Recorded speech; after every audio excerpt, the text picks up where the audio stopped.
Has the recent crash of UPS MD-11 spelled the end of Trijets forever?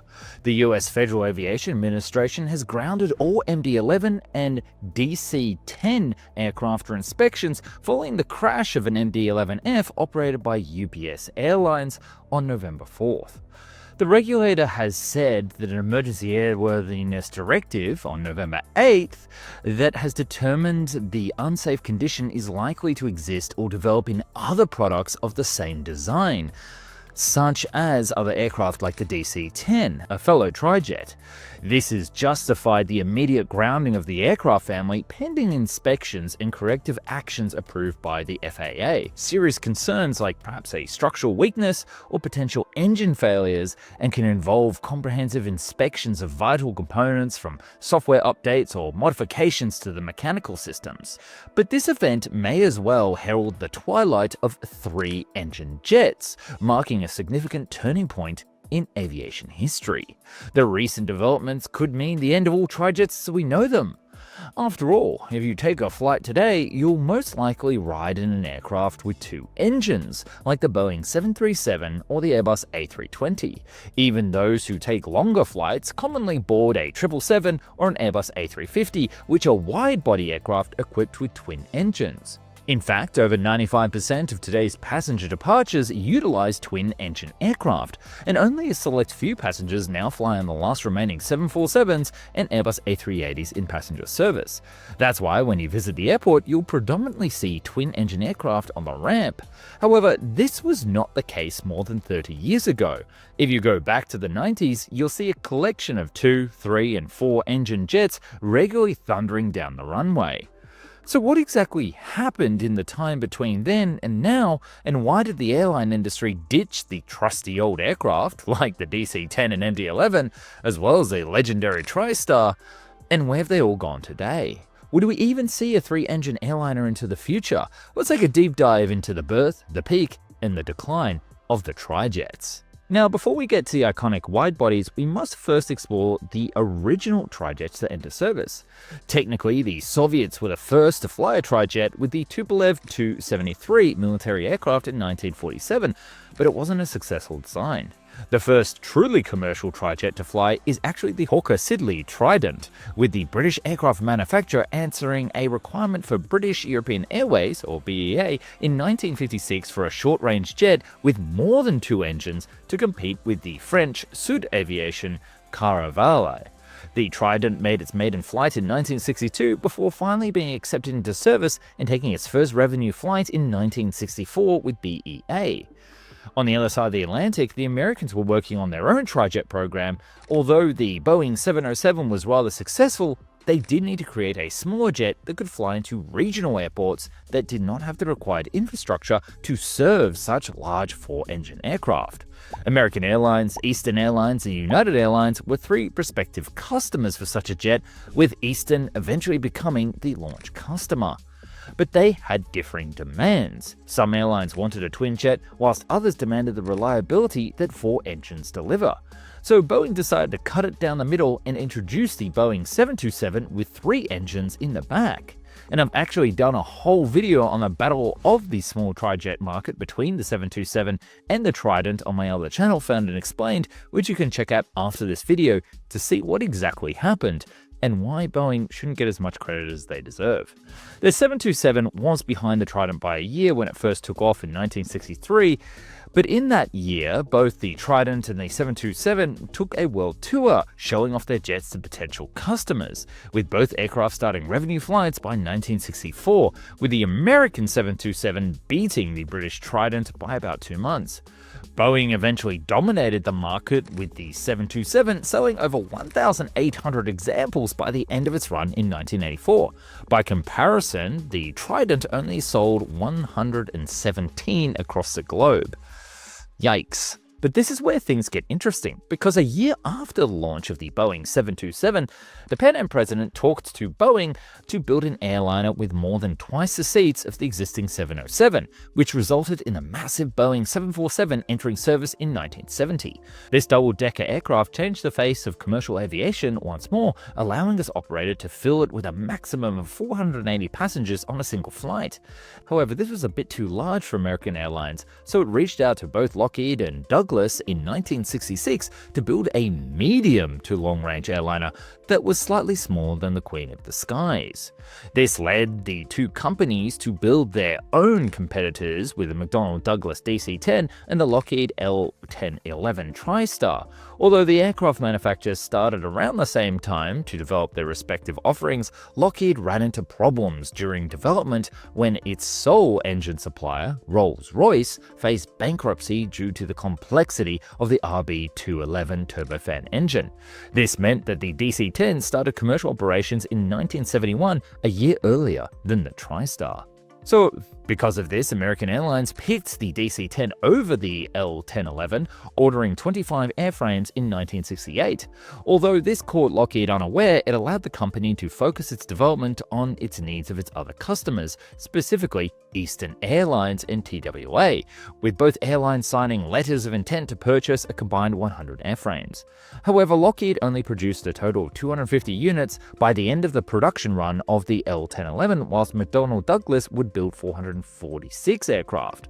The TriStar is arguably technologically superior to the DC-10, but its relatively failure led to Lockheed exiting the commercial aircraft business to focus on its military offerings. Now, a pretty cool side note, around about this time, Boeing and Airbus were working on their own versions of a Trident plane, specifically an Airbus A300 Trident and a 747 Trident, which is a funny argument because in one way, the Airbus A300 had 2 engines and they were trying to go up to 3, whilst the 747 with its 4 engines was trying to move down to 3 from 4. So it's kind of like everybody wanted that magical 3-engine aircraft. But everything changed in 1985 when the Federal Aviation Administration introduced the ETOPS, or Extended Range Twin Engine Operations Performance Standards.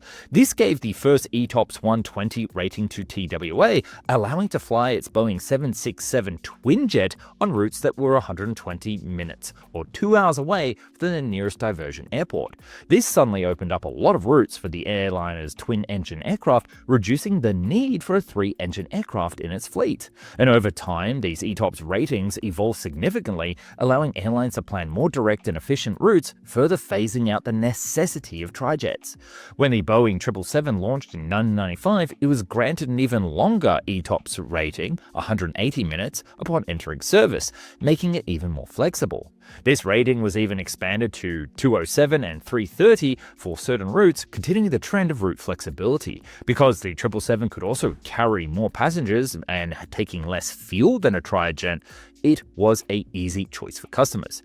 To illustrate, the fuel burn per seat for the Boeing 777-200 is approximately 20 to 30% lower compared to that of the DC-1030, and the Airbus A330 took this further with an ETOPS 240 certification, which now meant that twin-engine jets can practically fly anywhere in the world except over Antarctica.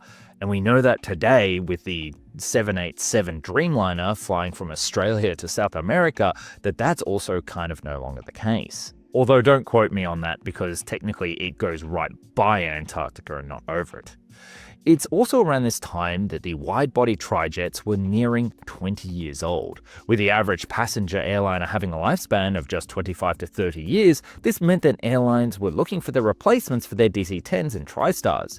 McDonnell Douglas actually tried to head this off when it introduced its successor to the DC-10, the MD-11, in 1986, which entered service in 1990. Unfortunately, it was too thirsty for fuel and too late, failing to reach its promised performance targets and and range.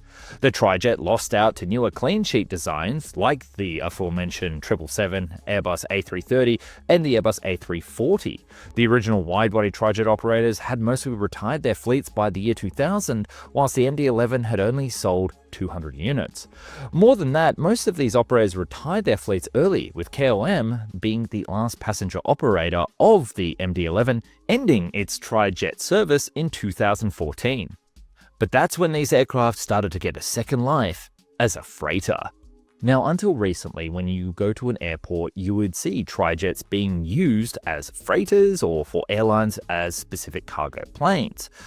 But unfortunately, the tragic crash in Louisville, Kentucky this month of 2025, November, of UPS 2976, that was an MD-11F, and it may have spelled the end for the type. Originally, it was a Thai Airways jet delivered in 1991, and it was converted into a freighter and sold to UPS in 2006.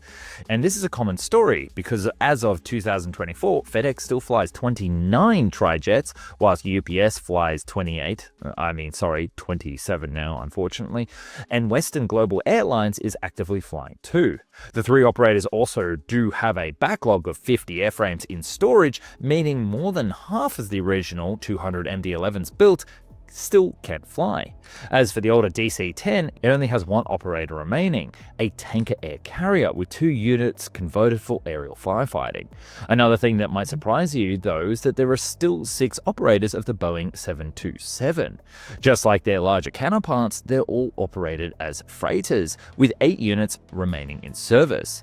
As for the L-1011, there's only one operator with one last airworthy example, Orbital Sciences, who uses it to launch Pegasus rockets into space. And since these Trijets are pretty old by now, they're much cheaper to acquire compared to buying an all-new jet. And because cargo airlines typically fly less than their passenger counterparts, they tend to spend less on maintenance and fuel as well. Hence why Trijets had that pathway to go from passenger plane into a cargo carrier. But these jets are starting to get too old to operate and are slowly being replaced by newer used twin jets like the Airbus A320 and Airbus A330. So we might not see these Trijets flying that much more for cargo carriers. The end of life of Trijets in freighter service, as well as the high ETOPS certification available for twin-engine aircraft, suggests that Trijets are probably going the way of the dodo. However, there are scenarios that could potentially revive their use in the future. For instance, Trijets might become viable again if there is a significant advancement in engine efficiency or new materials that optimize fuel consumption and operational costs for 3-engine designs. Furthermore, shifts in market demands or environmental regulations could open a niche for Trijets, particularly if they can be designed to meet specific long-haul requirements with lower emissions. This could lead to a re-evaluation of the Trijet's potential to replace larger aircraft like the Boeing 747 and the Airbus A380, especially if the advanced hybrid engine configuration, with 2 large engines on the wings and a small one in the tail, proves practical and environmentally friendly. And as I mentioned earlier in the video, Boeing and Airbus have, in fact, toyed with this idea before, with Boeing proposing a Trijet version of both the 747 and the 777, and Airbus actually held talks with McDonnell Douglas back in the day during the development phase of the Airbus A330 and A340, where it brought up the possibility of pairing the wings of the A330 with the fuselage of the MD-11, with its 3rd engine in the tail. Unfortunately, both of these plans fell through, and we didn't get a modern Trijet in the 21st century. But as I've also mentioned here on the channel, there is also the possibility of converting, say for example, the Airbus 80 airframe into a Trijet. One of the big criticisms of the Airbus A380 is the fact that it has 4 engines. That means a much higher fuel burn than perhaps the Airbus A350 with its twin engines. But unfortunately, such a large plane would relatively struggle to fly with the 2 engines that it have, or it would not fit the ETOPS certification. Now, to get around that, imagine to help it take off into the sky, it had a 3rd engine in the tail, something to just boost it up with its fully loaded belly full of fuel so it could get up to the altitude and then continue on its major routes. This would greatly improve the efficiency of the type, and airlines like Emirates would snap it up in a heartbeat, especially if we could renovate the existing Airbus A380 A380 fleet with this new design. That would technically bring back a Trijet in a modern way. But apart from that proposal, and some patent drawings and concepts from supersonic startups, we really don't have any other plans for a new Trijet in the near future. The only remaining Trijet that is being produced today is the Dassault Falcon 900, a business jet with a range of around 3,500 nautical miles. So unless you can afford to fly in style, you likely won't get to fly on board a 3-engine jet anytime soon or ever again. And I do find the 3-engine configuration particularly fascinating. It's a clever compromise between the power and safety of a quadjet and the efficiency of twin jets. It's a bit disappointing to see trijets phased out in these scenarios, but I believe their legacy lives on in how they influence later aircraft designs. And I think if there's ever going to be a moment where we see the type disappear and go into a fond retirement, then perhaps it's better late than never.